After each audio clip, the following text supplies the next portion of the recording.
X-Men 97 is a mind-blowing achievement for Marvel Studios. I'm not going to spoil it, but I need to gush about some things that were going on in the episode because I'm not kidding when I say, like, my expectations have been exceeded in every possible way. And I put it on Twitter earlier. Some of y'all already got mad at me, but it's true.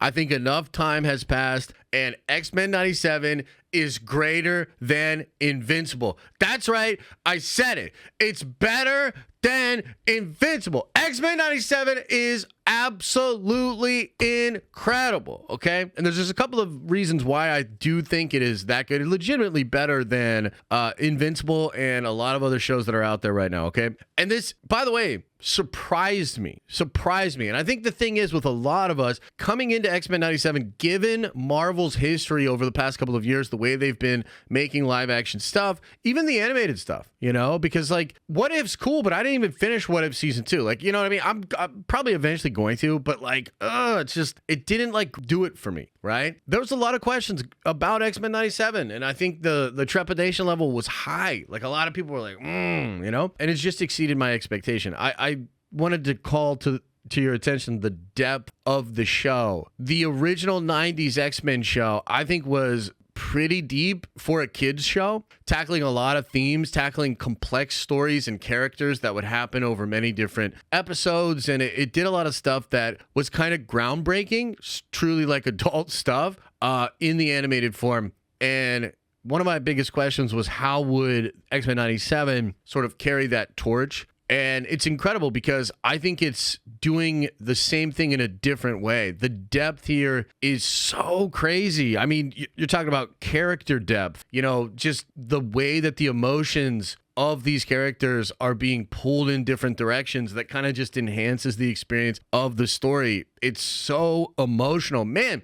I don't know about y'all, but I'll say there's one part here where you had Jean losing her mind, trying to find herself, right? And you have Logan there, and Logan becomes this like anchor for Jean, and the way in which his love for her is like a lighthouse on the shore that kind of like brings her back in. Man, I was like, it literally hit me in the feels. I was like, that's crazy. Like for it to be that deep just there, insane. I also just think the artistic expression and the creativity here also so deep. Like they're doing crazy things in this show that I did not expect. There's a lot of real trippy, real weird, stylized stuff. I see a lot of pulling from like anime. This particular episode had a lot of Akira vibes. There was a lot of moments of like when the portal like opens up and Nathan as a baby is floating through, but he's like gigantic as the Goblin Queen is like manipulating everybody's minds, and the way that's happening, like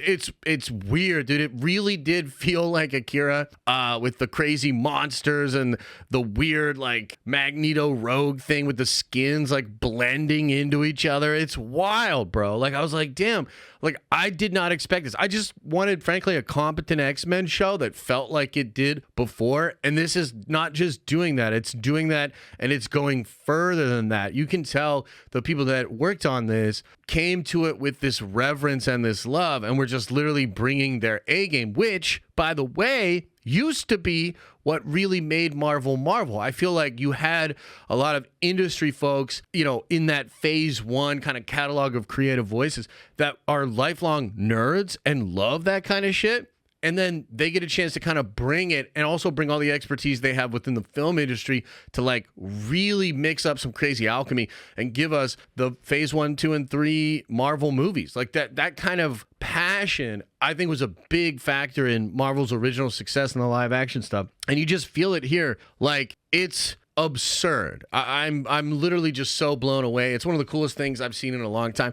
And to sort of like put an exclamation point on the end of this, I would have gone so hard at this show's neck if it had not been good enough, and I think, we talked about this leading up to the show. It's a big deal, and it's a super seminal thing for a lot of nerds, and so it would have felt like a betrayal had they just put this out and not given it the proper love, the proper care. That disappointment would have hurt so bad, and I would have been incredibly toxic about it. Like, I would have been really awful, honestly, had it been that. And so I kind of want to express the opposite of that, right? Because I think this deserves that praise. It deserves that love. And I think we need to kind of like signal to Marvel that like, oh, hell yeah. You know what I mean? Like, this is the shit we love.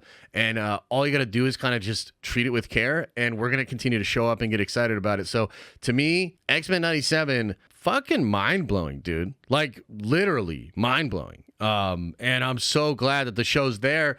There's a lot of rumors of, you know, I think they're going to do a season 200%. They might expand even beyond it. There's been discussions of possibly bringing in the 90s animated Spider-Man show as well. This kind of came from a thing Alex Perez was talking about recently. That's crazy. If it's treated with this care, similar type of team, you know, bring in those kind of animators. Oh man, like, dude, I would love it, because the way that the 90s cartoon show with Spider-Man leaves off is like he's about to go out into the multiverse to try to find Mary Jane. So there's all kinds of crazy stuff they could do with Spider-Man and the multiverse. It's almost a perfect setup to, like, you know, then bring him in for some other stuff as well. But man, as just, you know, the gigantic freaking nerd that I am, gotta say, X-Men 97 doing it for me. And I just want to express gratitude and just tell you guys, man, it shit's mind-blowing. If you haven't checked it out,